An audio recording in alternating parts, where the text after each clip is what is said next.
Hey everybody, this is Ryan from the Rymake channel, bringing you the Dark Souls 2 walkthrough, No Magic, All Steel edition.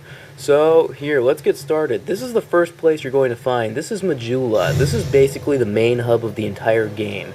Now, unlike the last game, bonfires do not level you up. She will level you up, enhance your flasks, everything you need. Now, I recommend going down this direction first of all.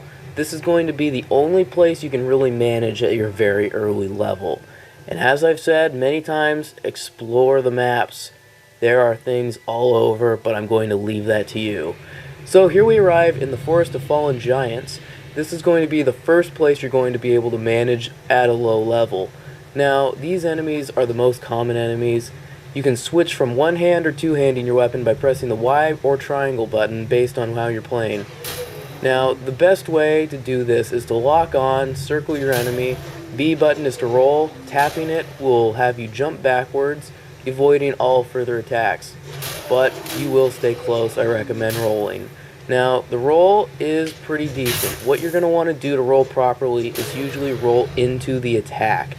See, now at the beginning you are going to get hit pretty much no matter what, because at the beginning your adaptability is a low level, meaning your roll will not be as effective as it could be.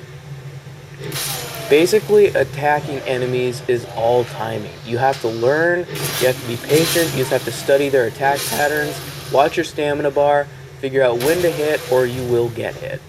That is basically the rule of Dark Souls.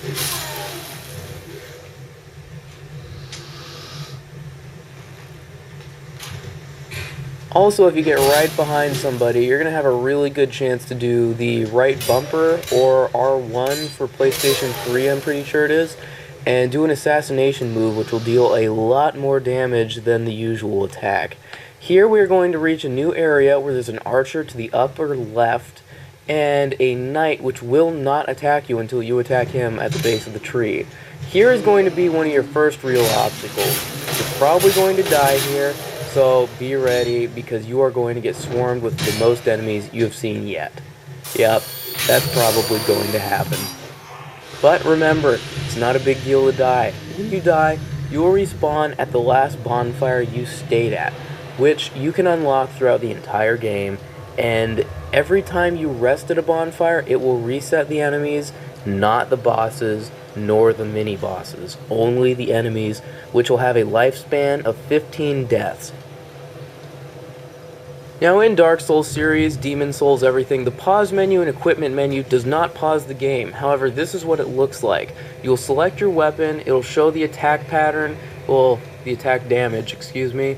You can select your shields, everything. You can equip items to both hands, switch to single-handed on either one, do both hands, put one away, equip one with two hands. However you want to play, it's entirely up to you. If you have two of the same swords, you will be able to dual wield. You also have clothing, which you can check out, read the description, see its stats, see how much it weighs. Everything has a weight in this game, which will total how your character can move. As you can see here, this is the attack equipment stuff. There's the weight. That's pretty self-explanatory. Down here is your belt. Here's where you equip items that you will use, such as health items, traveling items, throwing knives. I'm quoting a movie thing right now if you didn't catch that.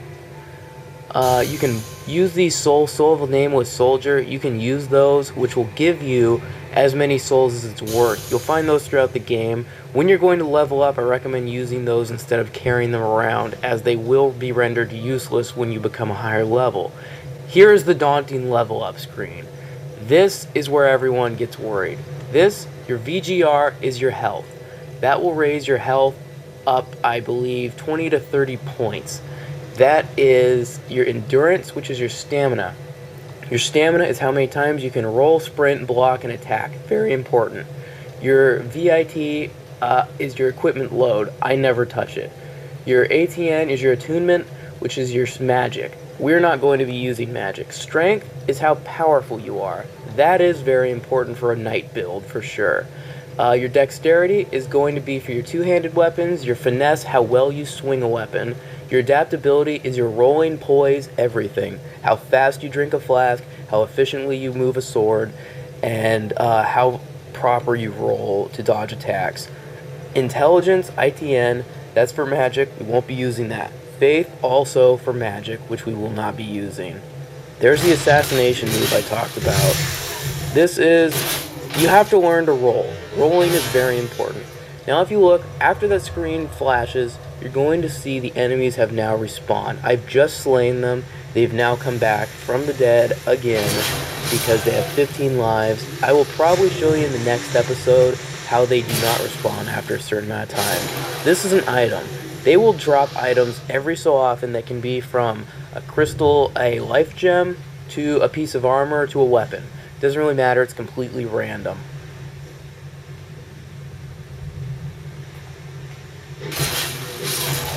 Now here, as you can see, I've been hit with an arrow. I recommend drawing the enemies back. That's another main part of the game, is drawing enemies and luring them, baiting them in one by one. Because as many can attack you at once, you can set their Q point to when you can get them right before it gets bad. You can get one at a time. He's dropped a piece of armor or something. We're going to try that on by going into the the equipment, putting it on, and yes, once you die, you have an undead flesh. You will look undead until you use a human effigy. Now, let's try this again. Something else that's very important, this green orb, that is the last place you died. If you pick that up, you will regain all souls that you dropped. Now, if you learn how to play the game properly, watch your stamina bar, pay attention to when to roll, watch their attacks to learn when to hit them and when not to hit them, you will be a champion. The fog gate in this area is nothing. All it is an extension of the level. Up here I'm not going to show you because some things are left to your own area. Now this knight is not nearly as hard as everyone is worried about. Just take him on, I swear you can do it. I got hit a few times on purpose just to show that he will not kill you. You do have a chance even if you get hurt. I didn't want to do the walkthrough where I know everything and I play through without getting hit.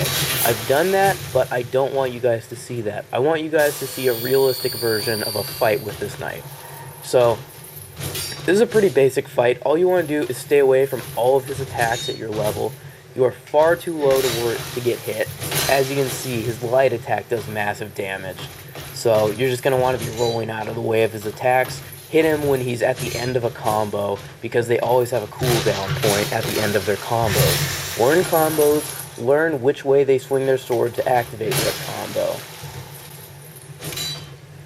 Now this, don't stare him down. That's what happens if you stare him down. That will kill most people, I guarantee. But this is a pretty average fight. This is going to be more of a common threat later in the game with larger tools, larger weapons. See, I could have killed him right there, but if you miss your chance, don't worry. Just wait for it, go back again. He will drop an item that will be very helpful to you also. Now over here, you've got a hole in the wall and a little surprise right there, which you can roll out of the way and assassinate immediately. Then, if you didn't go far enough and trigger the enemies, you can go through this area. Looks like one. Unfortunately, this game isn't always how it seems. There's two in here. Remember, it's not always how it seems. Keep that in mind when you're looking for items.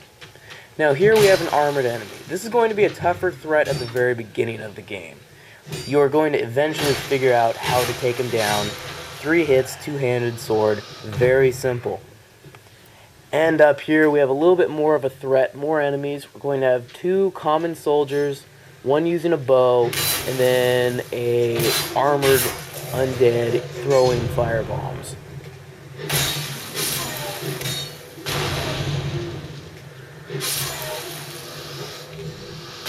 Now, as life gems are helpful, they are my least favorite of the items for healing yourself. You can burst them while you're walking. However, they replenish health very slowly and over time. I prefer the Estus Flask, which will regain every time you sit at a bonfire. Using the firebomb is very simple. The firebomb is simply equip it just on your belt, and then select it with down on the D-pad. Press the X button as if you were going to heal yourself. I recommend locking on to the enemy before throwing it, because that is actually the most efficient way. Otherwise, you have a high chance of missing. And right through these doors that we've reached, you will find your first bonfire in the actual area of the map, which is going to be the third travel point in the I think the first grassy area, and your first merchant. Now down here, I'm going to save this for another episode down here. Now here, as a knight build, what I recommend you go as is worry about your strength, your dexterity, your stamina, which is endurance, and your adaptability, which will endurance, how many times you can swing the sword, strength, how powerful it is, dex, how efficiently you swing the sword, and adaptability, how well you can roll, use your Estus flasks at a higher speed. You're going to want to do that for a knight build. And over here, you're going to buy from the merchant a $1,000 key, which will unlock the blacksmith house, which will help you upgrade your weapons. See you in the next episode. Thanks for watching.